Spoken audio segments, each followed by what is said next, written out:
시청자 여러분 안녕하십니까. 지금부터 전학교의 안보정보를 시작하겠습니다. 자, 이번 시간에는요, 북한이 오늘 또 새벽에 북한이 이제 또 이 탄도 미사일을 발사를 했습니다. 자, 그런데 이게 현재로서는요 실패한 것으로 분석이 되는데, 자, 이 미사일 재원에 관해서는 지금 한미 정보당국에서 지금 분석 중에 있다. 그런데 극초음속 미사일일 가능성이 있다. 이 정도까지만 나오고 있고요. 자, 그리고 이제 북한이 오물풍선을 갖다가 이제 계속해서 지금 뿌리고 있는데, 현재까지 말이죠, 5차례에 걸쳐서 뿌린 오물풍선이 한 2,000개 정도가 되고요. 이번에 뿌린 게 이제 한 200여 개가 되는데, 지금 이제 우리 지역에 떨어진 것은 한 100여 개가 된다. 이렇게 지금 관련 내용이 보도가 되고 있습니다. 그래서 이 내용을 자세하게 말씀을 드리도록 하겠고요. 이제 최근에 이제 김만배 신앙리비가 구속되고 나다 보니까 이게 이제 언론계 기자들도 지금 난리가 났다고 합니다. 야, 이게 말이지 완전히 이제 이재명이 몸통을 숨기기 위한 이 언론 공작인데, 여기에 기자들이 끼어들어가지고 말이죠. 그 뇌물을 받아먹고 이래서야 되겠느냐. 그래서 반성문도 쓰고 있고요. 그리고 한편으로는 검찰에서 왜 이렇게 수사가 늦어졌느냐. 여기에 대한 비판도 공존하고 있다고 합니다. 자, 그래서 요 내용을 말씀드리고요. 그 다음에 이제 이 개각 얘기가 나온 지가 지금 오래되는데, 참 이제 6개 부처 장관들을 좀 바꾸겠다. 이제 오래된 장관들, 현 정부 출범하면서부터 한 2년여 이상 이제 근무하고 있는 장관들을 좀 바꾸겠다. 그러면서 이제 구체적으로 이제 하마평이 나오고 있고요.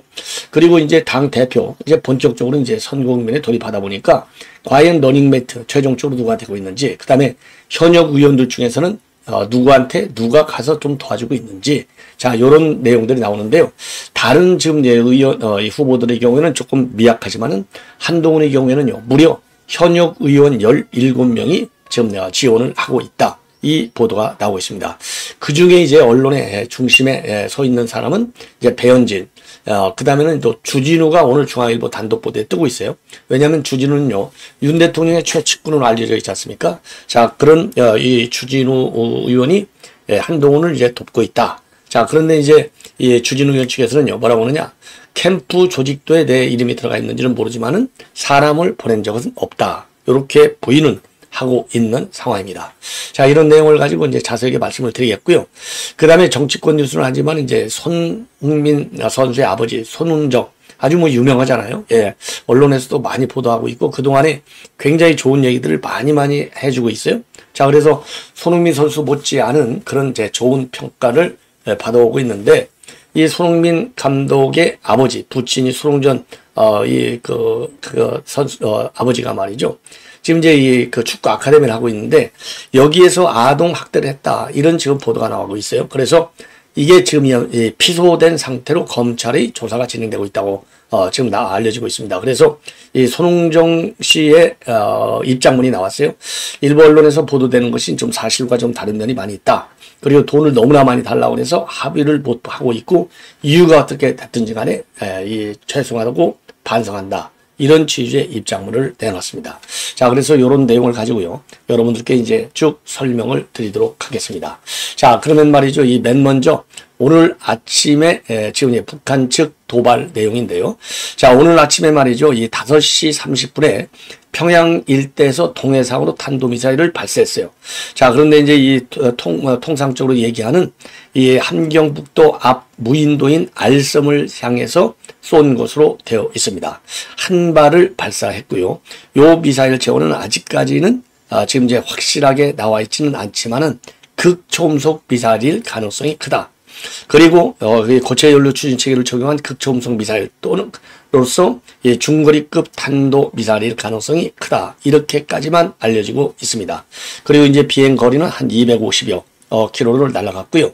고도는 한 100킬로 정도. 예. 자, 요 정도로까지만 알려져 있습니다. 그래서 이번에 북한의 탄도미사일 발사는 말이죠, 지난달 5월, 그러니까 30일 이후에 거의 한 달 만에 다시 발사한 거가 되겠습니다. 그리고 일본 이 정부에서도 요 사실을 확인했고요. 그리고 이제 일본의 경우에는 항상 이 배타적 경제 수역 안에 떨어지느냐 밖에 떨어지느냐가 문제인데, 안에 떨어지면 큰일 나는 것이죠. 그래서 이제 이번에도 바깥에 떨어진 것으로 그렇게 알려져 있습니다. 자, 그리고요, 북한이 이제 24, 25일간 연속해서 우리 쪽으로 이제 오물풍선을 살포하고 있는데요. 이 오물풍선은 지난번 하고 거의 비슷해요.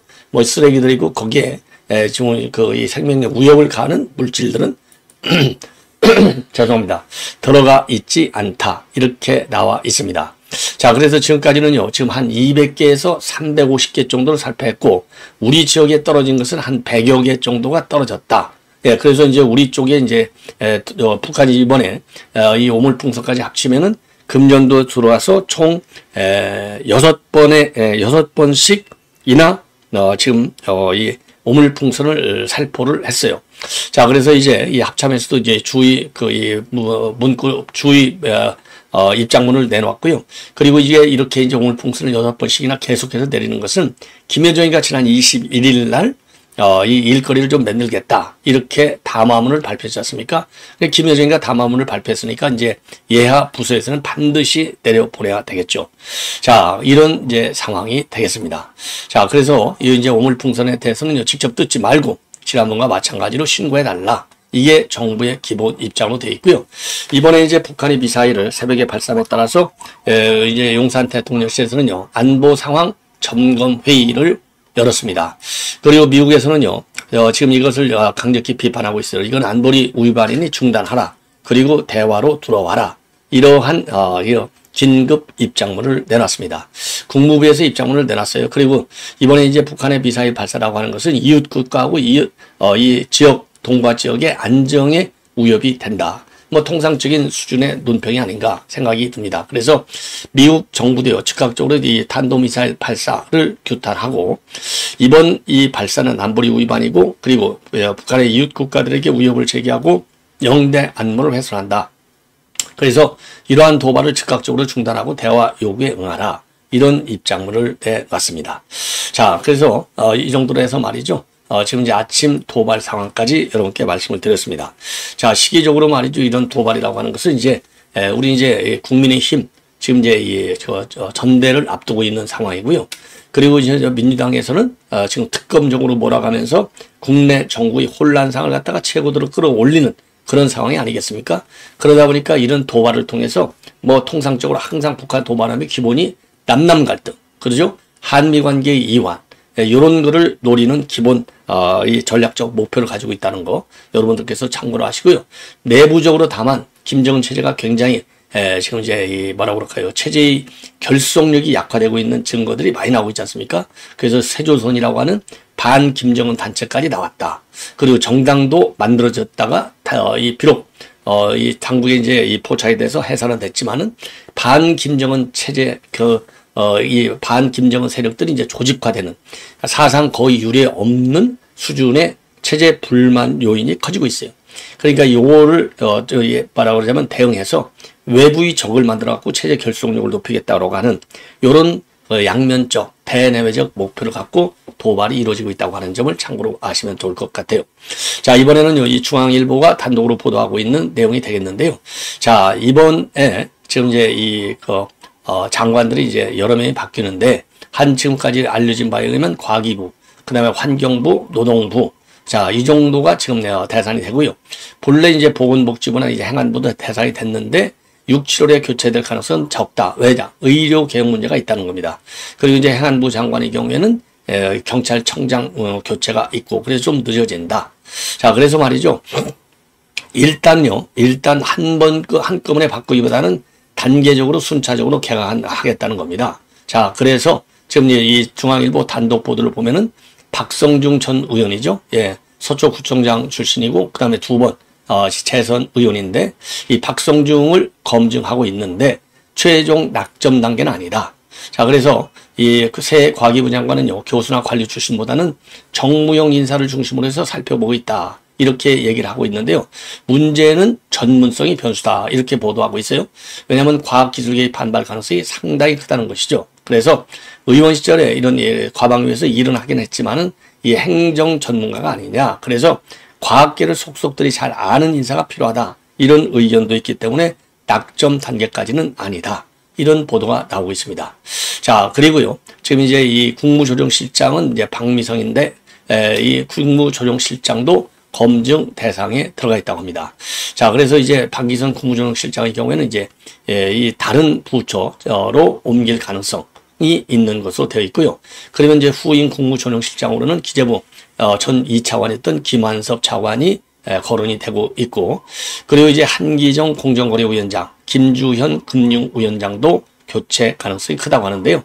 자, 한기정 공정거래위원장 후임에는 윤수현 소비자원 원장, 그리고 김주현 금융위원장에는 지금 이제 조홍선 공정위 부위원장이 거론이 되고 있다고 합니다. 자, 그리고요, 지금 이제 이 김주현, 그러니까, 그 공정거래위원장 후임으로는요, 윤수현 소비자원장하고 조홍선 공정위 부위원장이 동시에 거론되고 있는 것이고요. 금융위원장 후임으로는 김소영 금융위 부위원장, 바로 아래죠. 그 다음에 김태현 국민연금 이사장, 이런 사람들이 하마평으로 거론이 되고 있다고 합니다. 자, 이번에는요, 이제 러닝메이트와 관련해서 여러분들 뭐 여기저기서 많이 이제 보도가 되고 있어요. 자, 그래서 우선요, 지금 거론되고 있는 인물들과 관련해서 여러분들께 이 도표를 통해서 한번 일목요연하게 설명을 해드리도록 하겠는데요. 자, 요거를 한번 쭉 보시죠. 예, 자, 우선요, 조금 키우겠습니다. 한동훈 위원장의, 우선 먼저 한동훈 위원장의 경우에는요, 지금 이제 현역이 한 17명 정도가 지원을 하고 있는데, 이 당원 당규에 따라서 의원이라든가 지역위원장이 직접 도와줄 수는 없어요. 그러니까 대신에 보좌관을 파견해서 도와주는 그런 형식을 취하고 있습니다. 일종의 이제 편법적 요소라고 볼 수 있는데, 뭐 그게 통상적인 관례라고 그래요. 자, 송석준 의원이 경기도 이천인데 3선으로 돼 있고, 그 다음에 재선 의원으로서는 비례대표인 김혜지, 그 다음에 박정하, 그 원주갑이죠. 장동혁, 그 다음에 김형동, 그 다음에 배현진, 이런 분들이 이제 재선 그룹으로 되어 있고요. 그 다음에 초선 그룹으로서는 주진우, 부산, 이번 이제 윤 대통령의 최측근이죠. 그 다음에 이제 고동진, 삼성전자. 그러니까 고동진은 지금 한동훈 위원장 할 때 인재 영입 케이스로 들어왔고, 그 다음에 김상욱, 울산 남갑, 박정훈, 송파갑, 우재준, 대구 북갑, 정성국, 부산 진갑, 정성국 교총회장. 그 다음에 이제 김소희 비례, 김의상도 비례, 유영원 군사전문기자인 비례, 진종호도 사격 비례, 한지아도 비례. 한지아 씨 비례는요, 한화갑의 조카인가 뭐 그렇게 돼 있죠. 자, 그래서 이 대부분의 이 초선 의원들의 경우에는 이제 한동훈 위원장이 배지를 달아준 인물들이 중심이 됐다, 이렇게 볼 수 있는 것 같아요. 자, 그래서 이게 지금 현역 의원이 이렇게 많이 가는 경우는요, 지금 이제 유일하게 한동훈 위원장이 딱 유일합니다. 이 정도로 많이 간 거. 자, 그러면 다른 후보들의 러닝메이트를 보면은요, 지금 원희룡의 경우에는 인용안하고 박진호 김포 당협위원장 청년이죠. 그 다음에 한동훈 위원장의 러닝메이트로는 장동혁, 그 다음에 이게 사무총장, 진종호 사격선수, 박정은 전 TV조선의 앵커, 그 다음에 나경원하고 이제 윤상현은요, 나경원은 이제 그 러닝메이트 하는 것은 여의도 이 구대정치다, 안 하겠다. 윤상현도 마찬가지. 그래서 여기는 이제 누구 특별한 사람을 갖다가 러닝메이트로 두고 있지 않아요. 그리고 이제 출마한 사람들도요, 러닝메이트 누구를 딱 하지 않고 독립적으로 출마한 사람들이 많아요. 김민전, 김재원, 김은희, 박용찬, 이상규, 함은경, 담계부위원장 총 16명으로 그렇게 이제 알려지고 있습니다. 자, 그래서 지금 이제 이 보도를 보면은요, 지금 이제 최고위원들이 막판에 대거 출마해갖고 총 21명. 그래서요, 최고위원회 10명, 청년 최고위에 11명이 지금 입후보를 했기 때문에 흥행은 뭐 확실히 보장이 됐다. 그래서 최고위원 선거도 말이죠, 이 당대표 선거 못지않게 굉장한 이 격전이 벌어질 전망으로 있다. 이렇게 지금 이 보도가 나오고 있습니다. 자, 그리고요, 이번 러닝메이트 중에 이제 관심을 받았던 분 중에 하나가 김민전인데, 김민전 의원의 경우에는요, 최고위원들 중에서는 유일하게 여성 후보이기 때문에 지도부 입성이 뭐 확실해졌다가 아니라 뭐 확실한 거죠. 반드시 여성 한 명은 뽑게 돼 있잖아요. 그러니까 무조건 당선이 된 거나 마찬가지가 되겠습니다. 자, 그리고요, 그리고 이제 원외 인사들 쭉 돼 있는데, 이번에 청년 최고 중에 말이죠, 또 여러분들께서 이제 눈에 띄는 인물 중에 이제 하나는 바로 김소연 변호사가 되겠습니다. 자, 그래서 이 김소연 변호사, 대전 유성이죠. 예, 그 인지도가 상당히 높은 분인데, 이 김소연 변호사도 청년 최고위로 지금 이제 등록이 되어 있는 상태다. 요 점을 말씀을 드리겠습니다. 자, 이런 가운데 지금 다른 후보들 한동훈은 비롯해서 지금 이제 이 스킨십을 굉장히 넓히고 있어요. 그래서 한동훈의 경우에는요, 국민의힘의 사무처 직원들, 보좌진 협의회들을 만나서 지지를 호소하고 있고, 그리고 이제 수도권으로 이제 외연을 넓히는 캠페인을 행사할 할 것이다. 그리고 이제 원희룡의 경우에는요, 어제 경북 안동 7구 구미 김천, 여기에서 당원협의회 당원들과 간담회를 열었고 이철우 지사를 만났고요. 나경원 후보의 경우에는 이제 세미준 정기 세미나를 찾았고, 그리고 윤상현 후보는 어제 지금 이제 이 화재와 관련해서 싱하이밍 주한 중국 대사를 면담했습니다. 자, 싱하이밍 중국 대사는 뭐 현지까지 갔죠. 그래서 왜냐하면 뭐 최고 많이 중국인들이 희생을 당했기 때문에 현지 대사로서 당연한 것이 아니냐, 이렇게 생각이 듭니다. 자, 이 정도로 해서 말이죠. 지금 이제 말씀을 드렸고, 그리고 지금 이제 이 한동훈 캠프와 관련해가지고 조금 더, 이 자세히 말씀드리면, 캠프 총괄 상황실장은 신지우 의원이 맡는 걸로 되어 있고, 그 아래 공보 상황, SNS 홍보, 메시지 일정 법률 네거티브, 방송 토론, 이렇게 구성이 되어 있고요. 공보는 앵커 출신인 정광재 전 당 대변인, 홍보는 제1교회 출신의 장서정 전 비대위원이 맡고 있다고 합니다. 자, 이렇게 해서 이제 뭐 본격적으로요, 새 불의에 나선 것이 아니냐. 자, 그리고 윤상현 의원의 경우에는 어제요, 이제 국민의힘 기독인회 신임 회장에 취임을 했다고 합니다. 그래서 비윤 성향의 인사들을 중심으로 해서 지지 활동을 하고 있고, 그리고 이제 김성수 18대 의원인데 이분이 캠프 총괄을 하고 있다. 예, 이렇게 지금 알려지고 있어요. 자, 이번에는요, 이 언론인들이 지금 난리가 났다고 합니다. 자, 왜 그러느냐? 자, 이게 김한배 신앙님, 여러분들 뭐 말씀드리지 않아도 아시죠? 여기에 이제 김학래미는 전 머니투데이 기자 출신이고, 신학래미는 뉴스타파 기자로 돼 있는데, 더군다나 이제 민노총 언론노조 위원장 출신이잖아요. 자, 그런데 이 사람들이 말이죠, 이 대선 공작에 나와가지고 아주 주인공이잖아요. 다 전부 다 뒤에는 누가 있어요? 뒷배. 바로 이재명가 있다는 거 아니겠습니까? 당연히 그렇게 추론해야 되겠죠. 그런데 이거 우선 하나는, 요게 이제 2021년도 9월 15일 날 인터뷰를 했고, 그리고 닷새 후에 돈을 갖다가 책감 명목을 1억 6,500만 원. 이건 공작금이나 마찬가지죠. 그런데 딱 3일 전에 이거를 보도했어요. 그래갖고 이재명이가 무려 475만 명에게 뉴스타파가 보도한 내용을 문자로 발송을 했고, 그리고 SNS에 제일 먼저 올렸어요. 그런데 이제 문제는 뭐냐? 여기서부터 시작이 되는 겁니다. 2023년도 9월 7일 날 특별수사팀을 무려 10명으로 구성이 됐는데, 이게 수사가 지지부진. 예. 그래서 이 9월에서 12월까지 기자와 민주당 관계자들을 압수수색하고, 지난 4, 5월 경에야 뉴스타파 직원 3명을 이게 소환 조사했는데 뉴스타파가 소환에 응하지 않았어요. 그래서 결국은 공판 전 재판을 열어갖고 증인신문까지 이렇게 어렵게 이루어졌습니다. 그러다가 이제 엊그제 6월 21일 날 구속이 됐는데, 왜 이렇게 시간이 많이 걸렸냐? 그동안에 뭐 하고 있었느냐? 그런데 이제 기자들이 많다 보니까 말이죠. 기자들이 이제 표현의 자유, 뭐 이런 걸 내세우면서. 그리고 이제 뉴스타파는 아주 악성이잖아요. 그러니까 이제 협조를 안 하는 것이죠. 그래서 이렇게 재판까지 열어갖고 증인신문을 하는 이런 형식으로 나간 거예요. 그리고 여기에 이런 거를 이원서이가 직접 이런 걸 제대로 챙겼어야죠. 이런 걸 제대로 챙기지 못하니까 욕먹는 거 아니겠어요? 예. 자, 그래서 이제서야 이제 구속이 돼서 검찰 조사가 너무나 늦었다. 더군다나 수사팀을 10명씩이나 꾸려놓고서 도대체 뭐하고 앉아 있었냐. 이런 비판이 여전하고, 그 다음에는 이제 언론계의 자성과 반성과 비판이 나오는 거예요. 도대체 이 기자들이라고 하는 사람이 이거 도대체 이 언론이 이게 생명을 다 잊어버리고 돈 몇 푼에 녹아난 요 기자들 세계, 요거 기가 막힌 것이 아니냐. 그러다 보니까 언론이 말이죠, 이 정치 세력, 부패한 정치 세력의 사냥개로 전략한 것이 아니냐.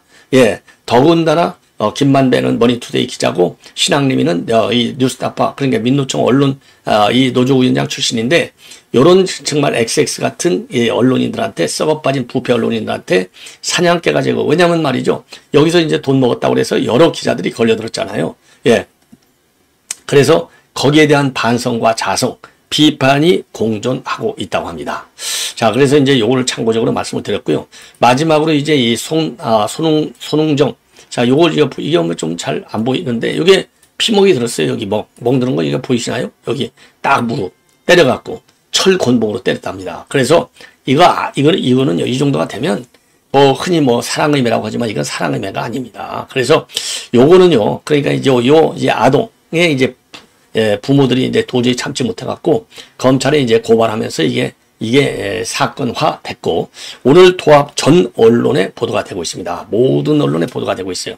그러다 보니까 이제 요 아버지 손흥정 선수의 손흥정 이 아버지가 말하자면 이제 입장문을 내놨어요. 죄송하다. 자, 그런데 이제 요 내용을 보면은요. 이제 이 손흥정, 이 감독하고 코치지가 있지 않습니까? 이 감독, 그러자 다행히 이제 손흥정 감독은 때렸다는 말은 없습니다. 체벌은 없는데 코치진들이 지금, 때렸다. 그리고 이제 감독은 손흥정 감독의 경우에는 욕설을 좀 했다. 이렇게 되어 있습니다. 그래서 손 감독하고 A 코치, B 코치, 이런 사람들 3명이 아동복지법상의 아동학대 혐의로 피소가 돼서 검찰에서 조사를 받고 있다. 이렇게 나와 있어요. 그래서 올 3월 달에 말이죠. 피해 아동 C군이요. 오키나와 전지 훈련 중이던 3월 9일 날 이 A 코치가 C군의 허벅지 부위를 갖다가 코너킥 봉으로 때려서 2주간에 필요한 상처를 입혔다는 겁니다. 예, 이거는 말이 안 되는 것이죠. 그리고 또 이 체벌로 말이죠. 골대에서 중앙선까지 20도 안에 뛰어라고 지시를 하고 제대로 못 뛰어가면 또 엉덩이를 코너킥 봉으로 또 맞았다는 겁니다. 예, 그리고 이제 또 실수해서 훈련 중에 이제 실수할 수도 있는 거 아니에요. 근데 이 경기는 물론이고 기본기 훈련도 못한다. 이런 이유로 손흥정 감독으로부터 욕설을 들었다. 이렇게 되어 있고요. 그리고 또 다른 선수의 경우는 B코치에 의해서 엉덩이와 종아리를 여러 차례 맞았고 구렛나루를 잡아당기거나 머리 부위를 맞았다는 내용의 진술까지 나와 있다고 합니다. 자, 그래서 요 아버지가 말이죠. 이건 도저히 무서워서 이건 되겠느냐. 그래서 고소를 하게 됐다라고 밝혔어요. 그리고 이런 사건이 이제 언론에 이제 모두 보도가 되니까 손흥정 감독이 이 입장문을 죄송합니다. 입장문을 내놔가지고 이런 훈련 도중에 거친 표현과 체력 훈련 중에 이루어진 체벌에 관해서 현재 수사가 진행 중인 거 맞다. 시인을 했습니다. 맞고 마음의 상처를 받은 가족들에게 사과의 뜻을 전하고 다만 고소인의 일부 주장은 진실과 다른 부분이 있기 때문에 죄송합니다. 다른 부분이 있기 때문에 이게 가감 없이 수사에 적극적으로 협조해서 밝히겠다. 그리고 원만한 해결을 위해서 노력하겠다. 다만 고소인 측이 수억 원의 합의금을 요구하고 그 금액은 아카데미가 도저히 수용할 수 없어서 안타깝게도 합의에 이르지 못하고 있고 현재 별도의 합의 없이 정확한 사실관계에 부합한 공정한 법적 판단을 기다리고 있다. 그리고 그 당시 있었던 일과 이후의 경위는 직접 경험한 사람들의 기억과 말이 일치하지 않는 상황이다. 그리고 모든 것을 걸고 맹세컨대 아카데미 지도자들의 행동에 있어서 아이들에 대한 사랑이 전제되지 않은 언행과 행동은 결코 없었다. 한 것을 하지 않았다고 할 생각도 없고 하지 않은 것을 했다고 할 생각 또한 없고 시대의 변화와 법에서 정하는 기준을 캐치하지 못하고 제 방식으로만 아이들을 지도한 점을 반성하고 아이들이 운동장에서 최고의 집중력을 발휘하고 훈련에 몰입할 수 있도록 또 다른 방법을 찾도록 하겠다. 예, 뒤늦은 소잃고 외양간을 고치게 됐네요, 결국. 그래서 손흥정 감독의 사랑의 배, 당연히 사랑의 배라고 하겠죠. 그러나 지금 이 언론에 보도된 내용이 사실과 아닌 부분도 있다고 하지만요. 피먹진 것은 맞잖아요. 이거 사진으로 찍어 나왔으니까 거짓말 할 수 없지 않습니까? 어떠한 경우에도 말이죠. 지금 시대적 환경이 지금 얼마나 달라졌습니까?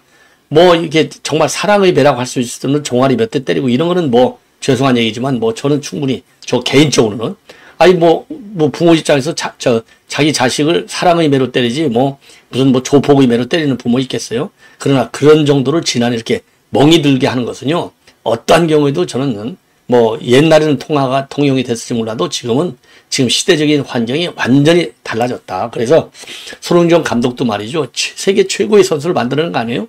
이 자부심, 명예, 여기에 튀는 것만큼의 오차도 있어서는 아니 되옵니다. 라는 국민의 명령이라고 생각하시고요. 다시는 일이 없도록 반성문서시기 바랍니다. 자, 이것으로 본 방송을 마치겠습니다.